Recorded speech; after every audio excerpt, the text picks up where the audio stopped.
Live Airshow TV's coverage of the 2011 Reno National Championship Air Races and the National Aviation Heritage Invitational is brought to you by Air Transport World, powering airline industry information.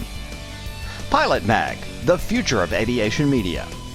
And special support from the Indy Transponder, your daily digest of aerotainment news.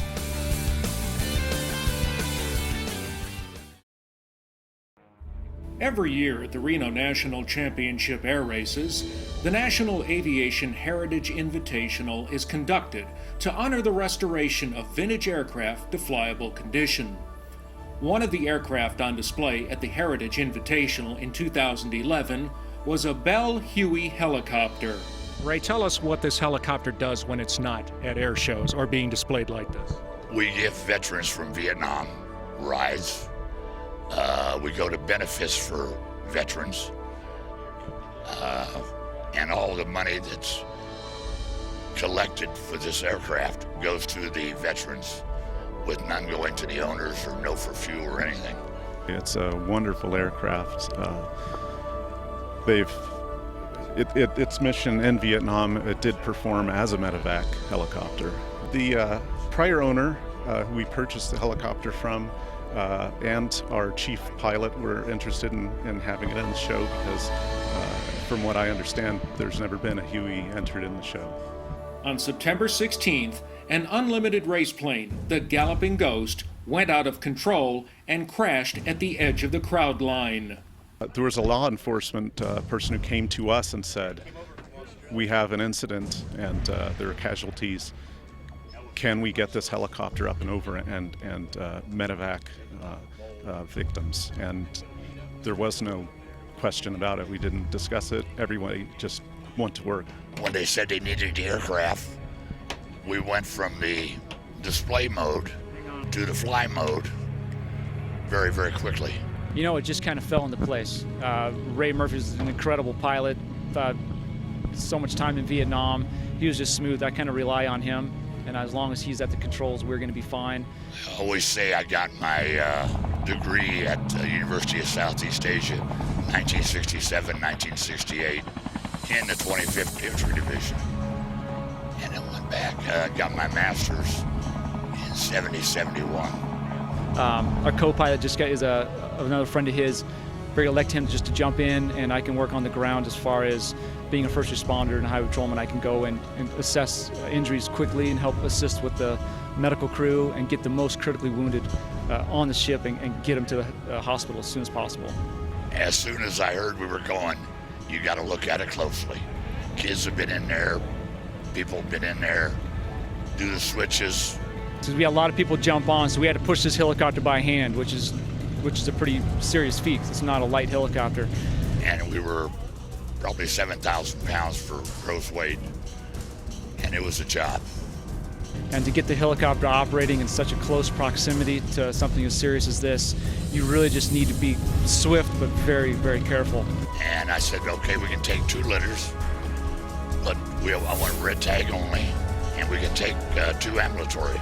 I knew I could get 2 litters on board, stretchers, but after that we were kind of, for stretchers, that's all we could do. But then I wanted to get people who could sit up because we have seats where we can actually buckle people in. Pilot got it up and over there immediately. It seemed like we were up in the air and heading over to the site within minutes. And I think we had probably launched in, I'd say, less than 5 minutes. You know, it was the triage was already getting set up, and the first responders were just exceptional. I could not believe the destruction. There were no big pieces. Just unbelievable. And I just had to tell them that I needed the most critical, and it just seemed it flowed smooth. Well, fortunately, I did have the experience in Vietnam, and you just go with it. And I don't know how else to explain it. I got to get this helicopter and these people to the hospital. Let's do it. We ended up getting 5 on board, and the communication was well, and that's all I had to do was get out there and get the people designated to who I could get on board. And now comes the hard part. I don't fly around here. Where's the hospital? The sheriff's office told me about the park next to the hospital. The flight nurse from the air ambulance helicopter came over and said, take the park, because they were going to take the helipad at the hospital, and I said, okay. So that's how we did it. It wasn't too long after the first load, but in between, the Sheriff's Department helicopter landed, and I think we had 2 other life flights that were on the deck. Actually, when we came back, we checked in with the tower, because I couldn't talk to the people on the ground because I had no radios for them. And then the tower was telling me, okay, we don't know. And I said, okay, we're going to stay right here. If you got need extra flights, it ain't a problem. And then they, about 3 minutes later, said, no, this isn't necessary anymore. And I said, okay. You know, we want those guys to start picking up patients because they have the proper facilities and they have the proper people and equipment to take care of the most critically wounded. So that was it. We had to do that one load and then let the professionals continue doing what they're doing. And so that was it.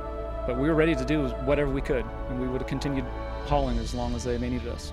It was after a while. It sat on the ground for a while until things were under control. The paths weren't being used for emergency vehicles. We cleaned it up. There was a little bit of blood on the floor, and we got that cleaned up, and then we got the wheels back on it. You know, for such a mass and tragedy, just the incredible response of everybody here on the ground, whether they were a first responder or not, a lot of people were doing everything they could, giving everything they had to make sure that everybody was taken care of. So there was just a tremendous amount of people here who did so much, who aren't getting recognized, but it was incredible. I've thought of that, on how we could have improved it, and I have not come up with a solution yet. I think it went extremely well. The crew members for this helicopter all jumped in, no confusion, did their jobs, which made my job very, very easy. I'm sure there's tons of other people who do the exact same thing. We're in the right place at the right time with the right piece of awesome equipment, and I'm sure tons of people do the same thing. They're nowhere we're heroes, we're just happy to be here to do it. A lot of veterans have come to us since Friday and said, you know, it was an incredible sight to see that Huey go up again and perform its mission.